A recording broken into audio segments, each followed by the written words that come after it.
All right, you know me by now. I still got some of this left over. Haha, just gotta use it up.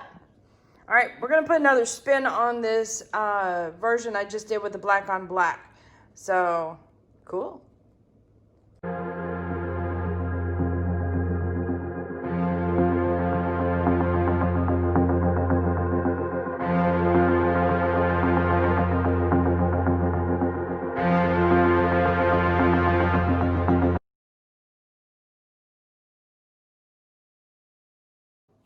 Howdy, howdy, this is Clara Lawrence. Okay, so time to use up all my black.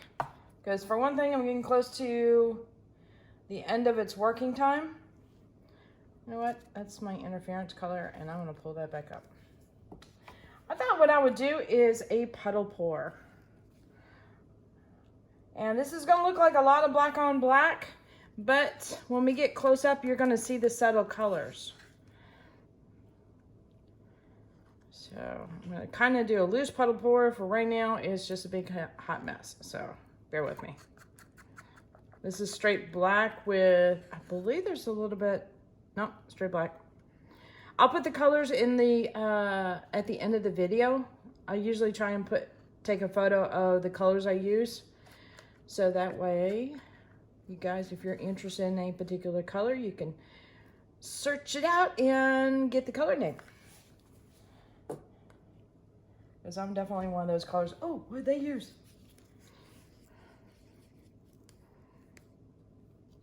So all I did, if you haven't watched my other video, is I took a bunch of blacks I had already mixed up because of using them with some molds, which is usually the reverse of what I normally do.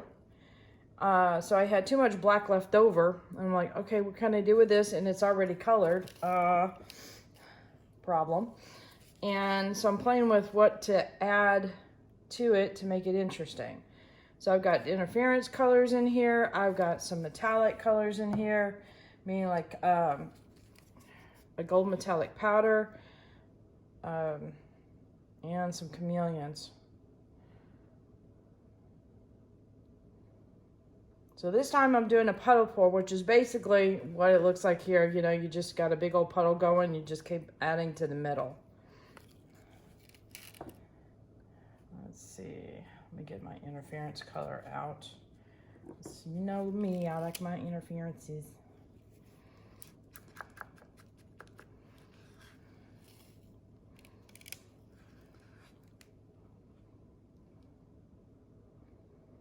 All right, so this will become our base, and then I'm going to manipulate it from here.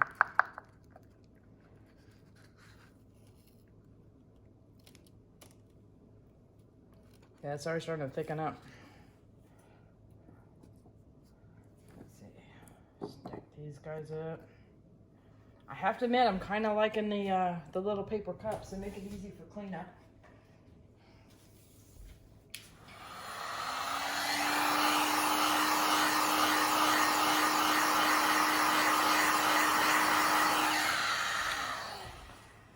I'm wondering if that's enough.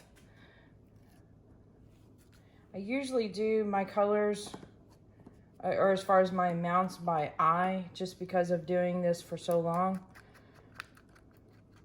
You can kind of get the feel of it. And I also mix up my resin in large batches, so it goes through several projects. It's always tricky when somebody says, how much resin did you use on that project? I think between this range and this range, and that is why. All right, I think that is enough. Clean up my pots. And I'm gonna fast forward this next part because it's getting thicker, it's gonna move a little slower. But basically I'm gonna tilt this so that it goes edge to edge. And then manipulate it from there. I'll see you in a moment. Okay, so I've got this thing all tilted up. I hit it a little bit with the heat. In fact, I need to do a little bit more just to help out with the bubbles. But what's interesting is every time the bubbles pop right now, it has a little bit of the gold metallic that it brings with it. So I have speckles of gold everywhere, which I'm fine with. So I've already got a paper plate with the Molitor liquid chrome on it. And I've added to it, well, you can barely see that can now. Let's see if it says it anywhere else. It does not. Okay. So this is the brand, but this is the color. This is copper, and it's by Mountain or MTN, and it's basically a metallic spray paint in a can without the aerosol. So I'm gonna do similar to what I did the last time with my little silicone brush, because I really liked how that turned out. And I also noticed that my tray wasn't level, so I just put it up on some risers to make sure that it, the resin sets nice and level and such, because if you don't have that working for you, you can have some problems. So I'm just literally dipping in this, and I'm going to run some lines through. Pick up some more, and yeah, I got resin on here. I'm not worried about it too much. Okay, and I'm gonna break up some of those lines again with the second pass, because it kind of fractures it a little bit. I don't know if that fracture is actually a word or not, or I'm just picking up something from my buddy Rhonda. She likes to say fractures. Fractures the lines. Okay. Now I'm gonna work with my hand stroke and just go ahead and rotate it a little bit more. Yeah. I wanna go that way. I wanna kind of crisscross, yeah. So I'm not cleaning off my brush at all. And you notice this mountain really spreads around a bit. So I'm just gonna pick up that. It might still put on some of the chrome, and I'm not that worried about it.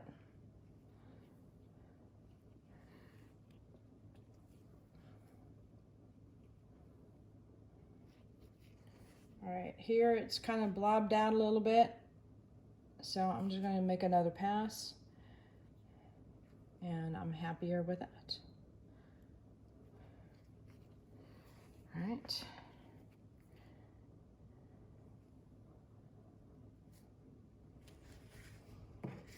Now, if you use these paints, like spray paints, they come with little beads in them in the cans. So shake them up until you hear those beads rattling really good. All right, I'm gonna pick up some more of this chrome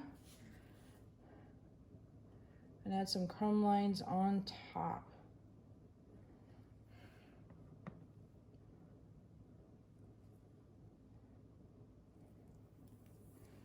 See if I can get some skinnier lines here going on.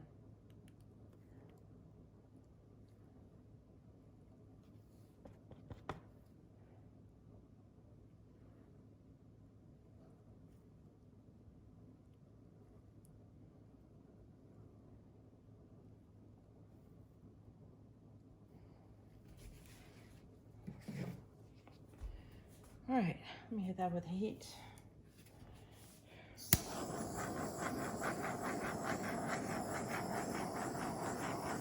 And so I got some bubbles still coming to the surface, and you still got gold speckles coming down everywhere.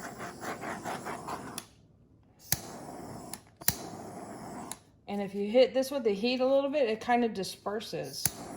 So I'm gonna do that every so often.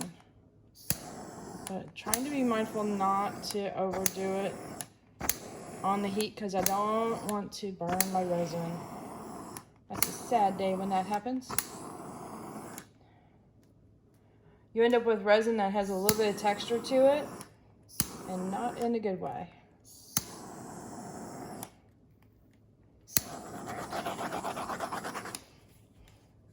So I'm gonna let this sit for a bit and come back and deal with some bubbles. See, I've still got bubbles popping up. And put it away and let it cure. Oh, let me bring you in for a close-up.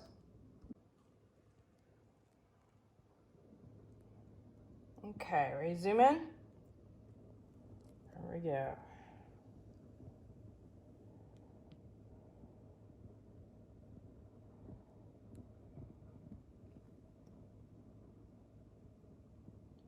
There's a big old bubble there. I gotta pop it. Sorry, need to slow down on my zoom in and panning.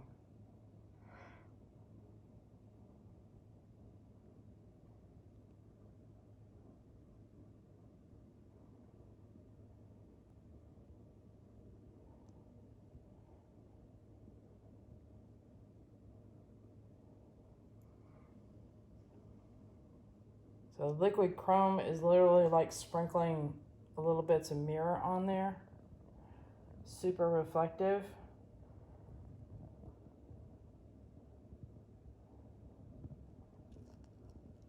So yeah, a lot of fun. All right, later. All right, this is how this one turned out.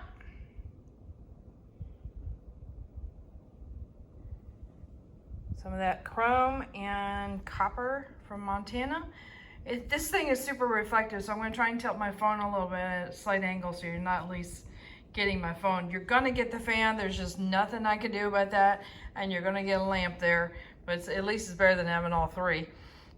At any rate, but and you see how reflective that chrome is? It's just wild stuff. A lot of neat detail. Let me zoom in.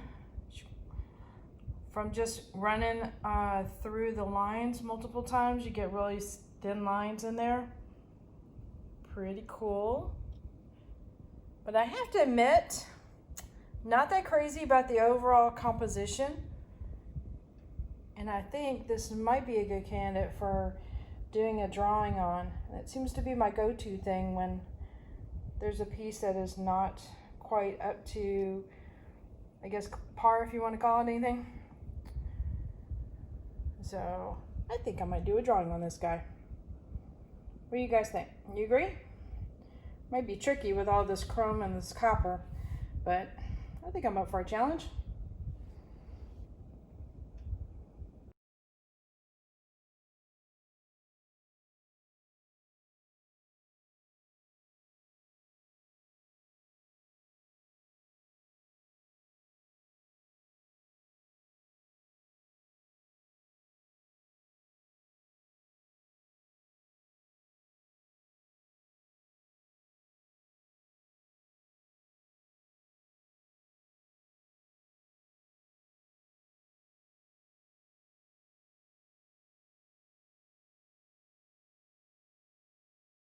All right, hit that like button, hit the subscribe button, but definitely hit the bell to get notified next time I put a video up, especially since I might be continuing this piece later with a drawing.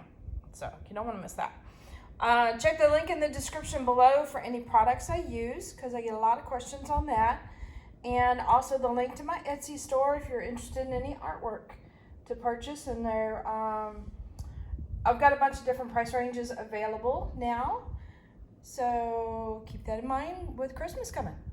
There we go.